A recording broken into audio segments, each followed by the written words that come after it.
Car Care Tips brought to you by Brandon Combs with State Farm, insuring Georgia and Tennessee. So every month lately, we have been bringing you a car care tip, paying a visit to LeBron Clark and his team at Mountain View CDJR. So this morning, we're taking kind of a variation on the theme, if you will, because we're not on the lot or back in the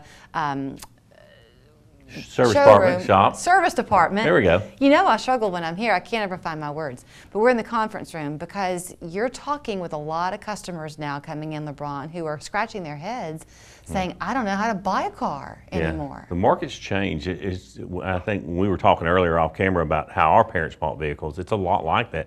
You're not going to see these huge inventories that you were seeing before when you pull in a parking lot and there's 150 cars to choose from. There's going to be 30 or 40 cars to choose from, and if you want something outside the normal order, you're going to have to go online and order or go to the dealership and order the vehicle you want. I will tell you that this whole new way of doing things has been a little bit of a surprise for me, but I'm glad you mentioned that about our parents. I have a very strong memory. I would have been, 7, 8 years old, and my parents sitting at the kitchen table choosing meticulously the interior of the car they were going to buy, whether they wanted, if you can imagine, air conditioning or not. That used to be an option. All those things. So yeah, this is kind of what's old is new again. Yeah, it's akin to, like I said, what we lived through with ordering, wanting this color interior and this color exterior and the options, and it gives you a little more control. It's a little harder, I think, today because people want everything right now. And obviously when you order with all the shortages and everything that's going on in the supply chains and everything in the world, it slows that down a bit. So you can be looking at, if it's something that's already what we call in the pipeline, it's already been built, and you find one and say, hey, yeah, that's the car I want, then you're talking a couple of weeks. But normally it's going to be 6 weeks and sometimes up to 6 months. I don't want to set you up, so I don't know how much you want to really open up on camera, but I think what you told me earlier was that you yourself can kind of struggle sometimes with what is the right way to approach this. If I'm looking for a car now, I need it now, do I buy off the lot, even though I might pay a little bit more, or do I order? Everybody's situation is different. I mean, obviously you're in a need situation. I have to have a car. You're going to buy what's available, and it might not be exactly what you want. And people are learning now that it might not be exactly the color I wanted. It might not have exactly the interior I wanted because we've been so spoiled for so long. And this is the new norm. I think that's the word now. The young people use the new norm. If you're going to buy one and it's on the lot and have what you want, I mean, the problem is that you don't have all these manufacturer rebates and all the other things going through because they're selling less cars now. Okay, so kind of what you wanted to do today was to level with people and to say, this is what you're going to expect, because you know that going to the dentist is something that a lot of us dread, and the idea of coming to buy a car, some people get like real anxiety over it, and you don't want them to feel that way. No, we want you to have your do your research, look at what you want, kind of have a game plan of when you come in the dealership. Like I said, it's historic interest rates as they're slowly changing. Again, the new norm. I mean, when I bought my first car, it was 18% interest, and that was the norm. I mean, that was what the average interest rate was. We've had a lot of zero, and the manufacturers are still going to do a lot of that. But do your research, know where you want to be, look at your budget. Kind of have a good game plan so you don't waste a lot of time when you're in the dealership.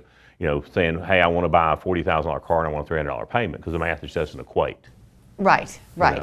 Are you still seeing an interest in used cars? Oh, absolutely. Used cars that's what we have the most in. We're acquiring as many as we can. I have people that just sit on Facebook Marketplace that are calling people and asking, hey, I see you got this car, do you want to sell it to us? And we do that all day long. We probably buy 15 or 20 cars a week. So you have staff that are actively trying to buy cars from people to have on your lot. Yes. Now, when you make those purchases, LeBron, do they go through your service department to make sure that that's worth selling? Yeah, we have somebody inspect them, and they do a pretty good job of everything. And then if we buy one and it's not what we want, we turn around and we wholesale it. We get rid of it because we don't want to buy somebody else's problems.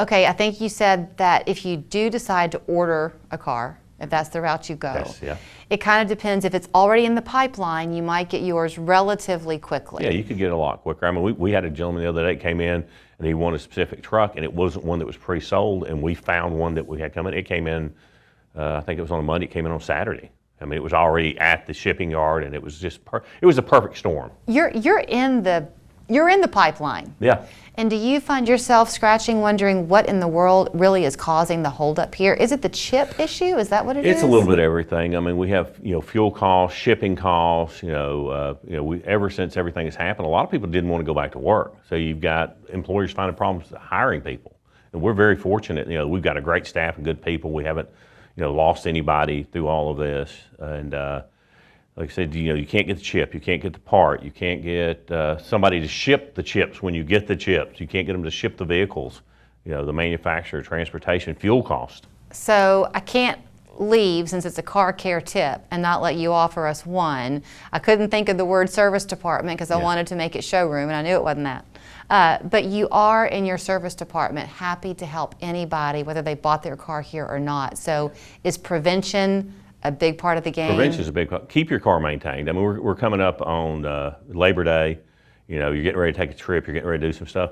Have someone you trust. Hopefully it's a dealer or you have your own mechanic. Look over that vehicle before you go out and take a trip. Check your air filters. Check everything about it. Keep your car maintained and keep it in good shape. And that way, whether you continue to drive it for 2 or 3 more years or you want to trade it, you're trading in something that you can say, hey, this is a good car. Right. Give me, top dollar for it, all the money.